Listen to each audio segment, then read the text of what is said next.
Hey there, it's Red. Welcome back to the garden. Today we're going to plant some vegetables around the yard as well as the beginnings of a small cut flower garden. And in this part of the yard we're going to install an archway to train the pumpkins over. For the flower garden we got some Rudbeckia, Echinacea, and Listhanis. The lady recommended these at the nursery and I'm going to take her word for it. And for the vegetables we have some mini jack-o'-lanterns that are going to be trained over the archway, some giant jack-o'-lanterns that I'll place around the yard, some kale, and a new sweet cherry tomato plant. And as a surprise to my girlfriend, I got some baby blue eucalyptus. To get started, we're going to clear the area where the archway is going to go. This area is kind of just full of all the plants that I don't know what to do with, in the process of being repotted. A handful of them are from a friend of mine who he recently moved out of town, so I had to store them at my house, and I'm trying to figure out a way to integrate them into my yard. I bought this archway off Amazon for about, I think it was like $35, and it took me only about 20 minutes to set up. I really hope it can handle the weight of the pumpkins, but that's something we'll have to wait and see until later this year. Now that it's generally placed where it's going to go, it's time to start digging the holes for the legs. And it's always something when you're gardening. The ground over here is so hard that I thought it was concrete under a small layer of dirt. Turns out it was actually just really compacted dry clay soil. So compacted that I had to pull out the digging bar. I hate using this thing because it's so heavy, but sometimes it's the only thing that can start the hole and get it dug. I sat here for probably 10 minutes to get these 6-inch holes dug. I also own a jackhammer and I thought about pulling that out, but I figured that was way too much for 5 o'clock on a Sunday. With the first 2 holes dug and the archway as level as it's going to be, it's time to start filling in the holes. And now it's time to do the other side. Luckily the soil on this side was much softer and much easier to dig in that I only had to use the shovel, and it only took me a couple minutes to get these holes done. The most frustrating thing about this entire property is there's weed fabric laid everywhere. Now don't get me wrong, I think weed fabric has a time and place, but it really should just be used for putting rocks down somewhere so that way the rocks don't sink into the dirt over time.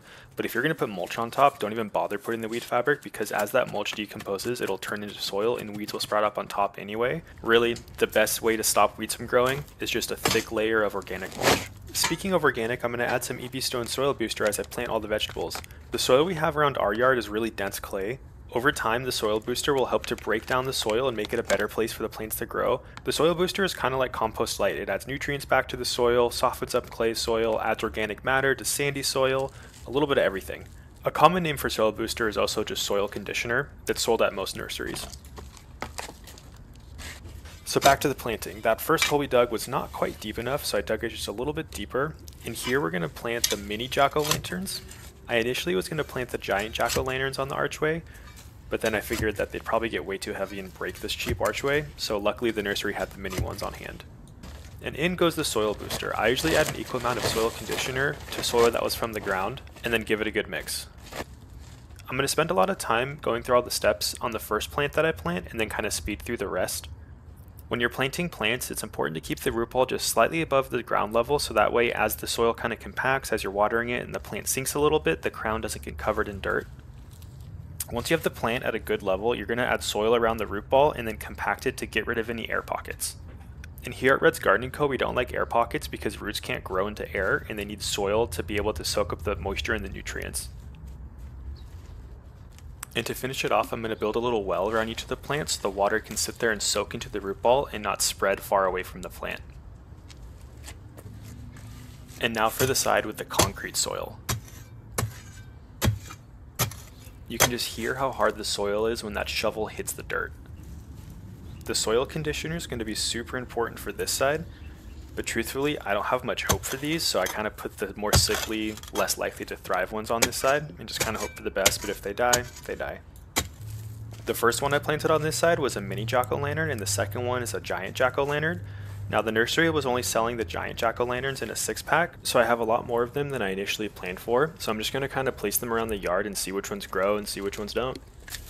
And this is the epitome of chaos gardening to me. I'm going to hack back these succulents, give the pumpkin a little bit of space to grow, let it grow over all the succulents in the season, and see if I get a big pumpkin out of it. And when I say let it grow over all the succulents, I mean let it just take over, because we all know how big pumpkin vines can get. Alright, I'm going to speed up the video and get the rest of these pumpkins in the ground.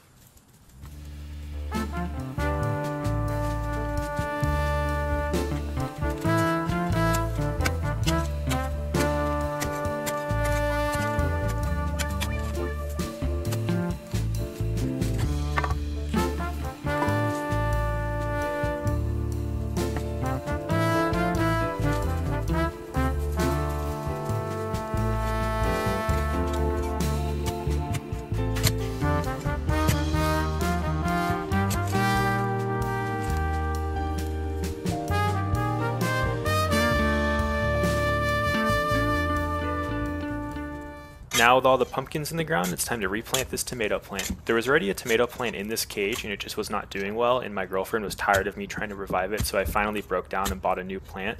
Probably would have been easier to take the cage out of the ground, but why make my life easier when I can make my life harder?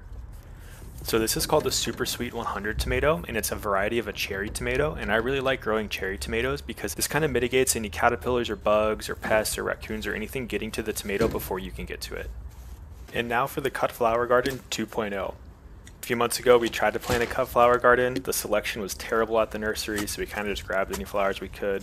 None of them did well. None of them were really good for bouquets, so we're going to do it again. If they end up doing well here, I'll probably take out more of these flowers we planted a while ago and replace them with more cut flower variety types.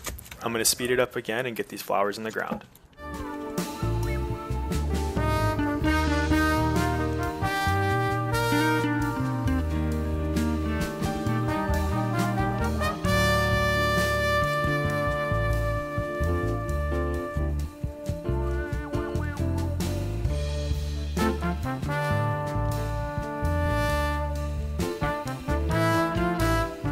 With the flowers in the ground, it's time to plant the baby blue eucalyptus.